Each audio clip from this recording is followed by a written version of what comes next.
I was just listening to the words of a handsome man with blonde hair and blue eyes giving a speech on the stage. Suddenly, Susan? Startled by the sound of my name from behind, I turned around to see a familiar face. It is you, Susan. Long time no see. Mr. David? It had been years since we last met, and I felt awkward calling him by his first name, so I intentionally added Mr. I wondered, did that seem strange? But he didn't seem concerned at all. To meet here, of all places. How many years has it been since we last talked? David continued in a friendly manner, as if he was talking to an old friend he hadn't seen in a long time.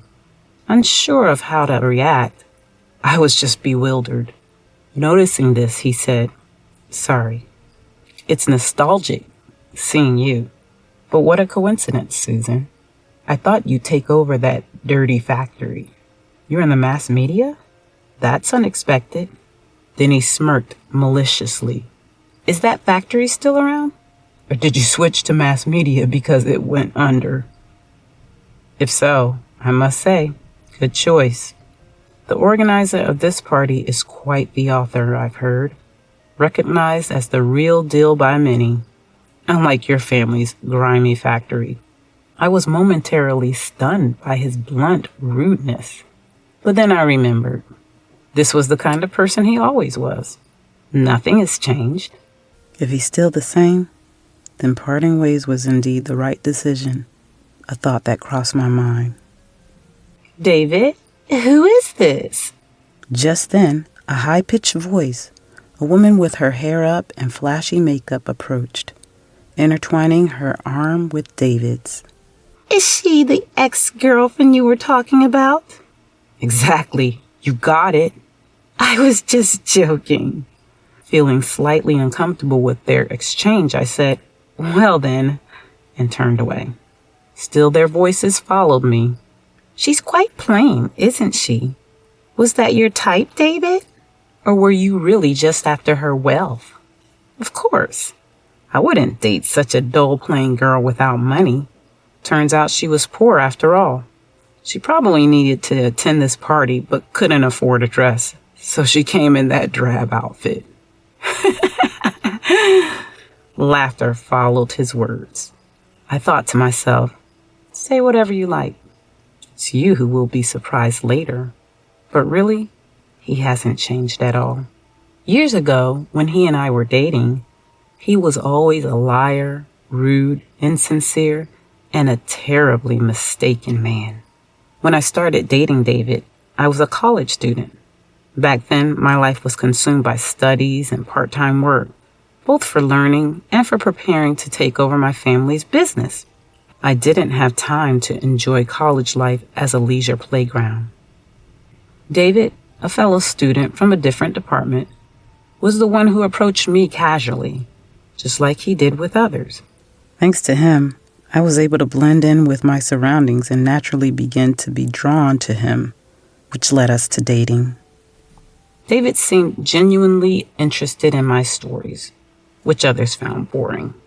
I was so happy that I often talked about business administration and my family's factory. Business administration is really practical, you know. It's one thing to have some knowledge, but understanding it through organization and real-world observation is different.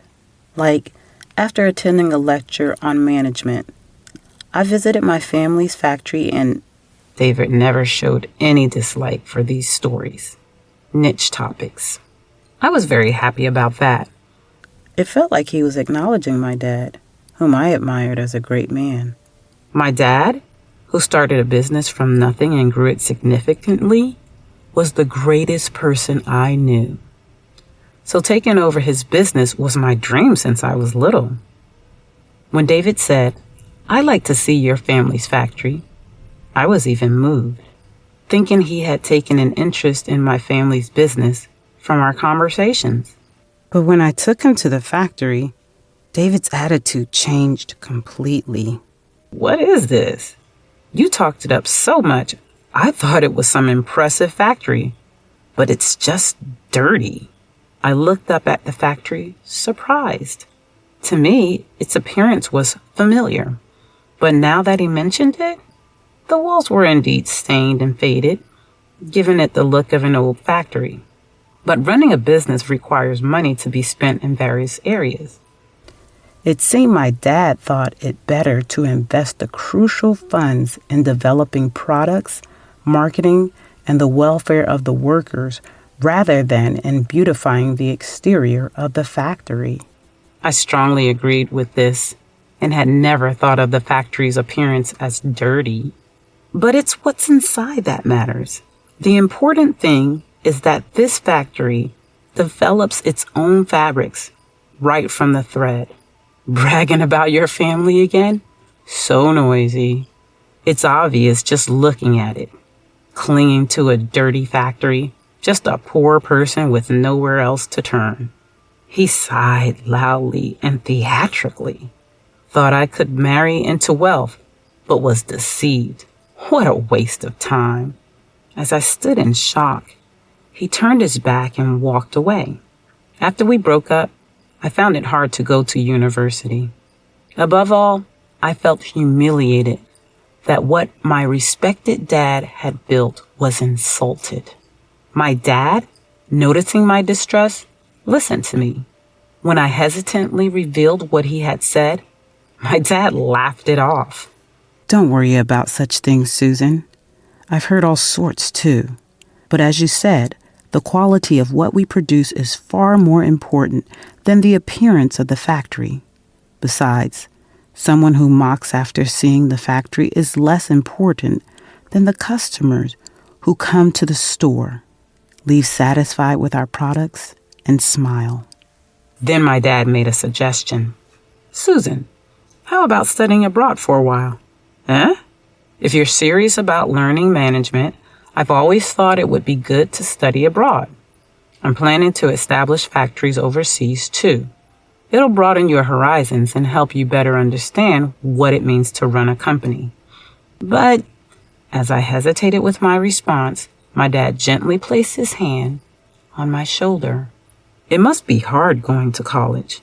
Maybe diving into a different environment is a good opportunity. We have to think positively about everything. Encouraged by my dad, I decided to study abroad.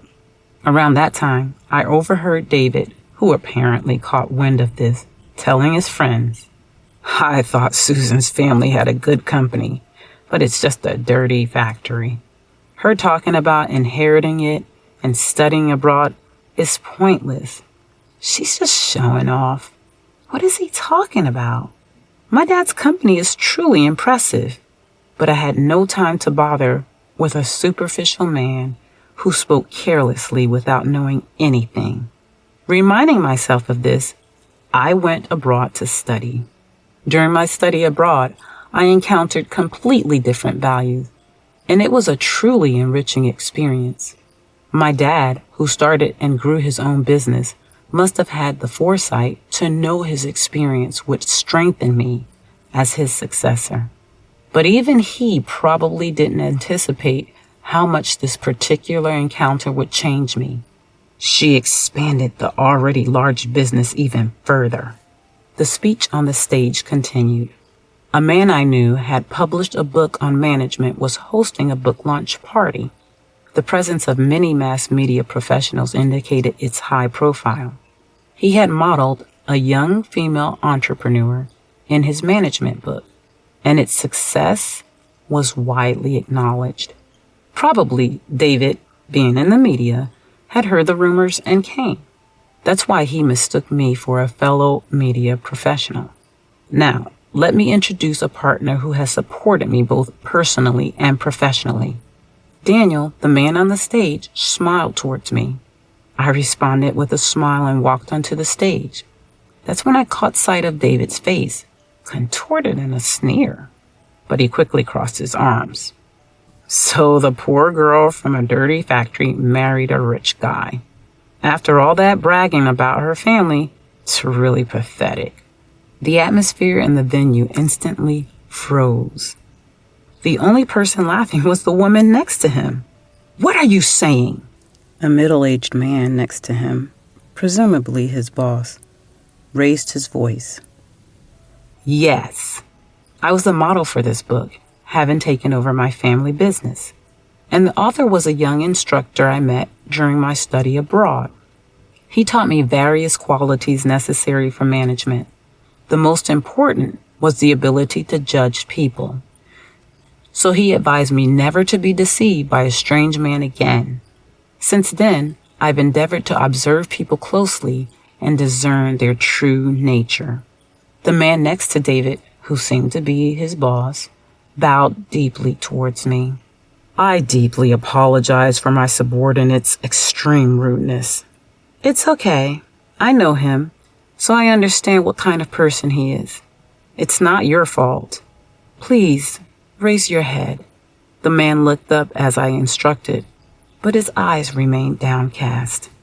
Meanwhile, David's eyes were wide with surprise, but he didn't utter a single word of apology. The woman with him just gaped at us, speechless. I sighed and continued. Really, I had no eye for people back then. That guy over there was my college boyfriend. It seems he was only after a marriage for wealth. He got mad about the shabby appearance of my family's factory and broke up with me unilaterally. The venue became noisy. Wait a minute. Even back then, that factory was known for its cutting-edge technology in manufacturing uniquely developed fabrics. Yes, exactly. He just couldn't see that. He judged by appearances and missed the essence. If he had seen it, maybe he would have been the one marrying into wealth now. I smiled slightly and then turned my gaze to the screen set up on the stage. But I've recently realized that I can't entirely deny his words. While it's wrong to judge by appearance, the fact that there are people who do like him is also true.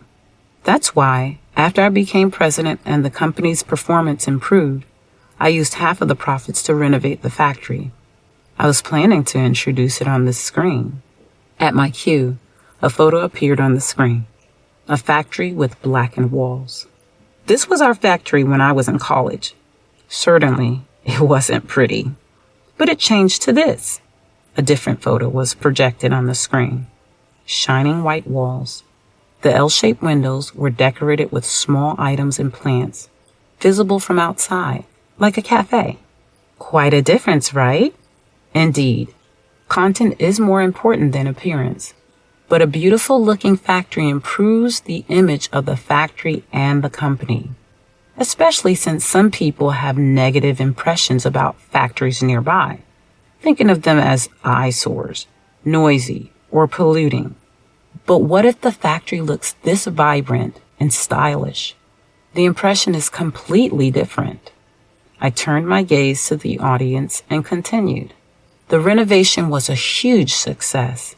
With the factory looking nice, the number of college students wanting to work here surged, and the reactions of our business partners during factory visits improved significantly. Focusing only on appearance is not good, but if there's room, paying attention to it can be one approach. If he hadn't mentioned it back then, I might not have realized this. It's important to think positively and turn everything into a plus. This is something my dad often said. Then it dawned on me. I'm sorry. I should be talking about the book, not these things. It's okay. Despite being the star of the day, Daniel still smiled kindly.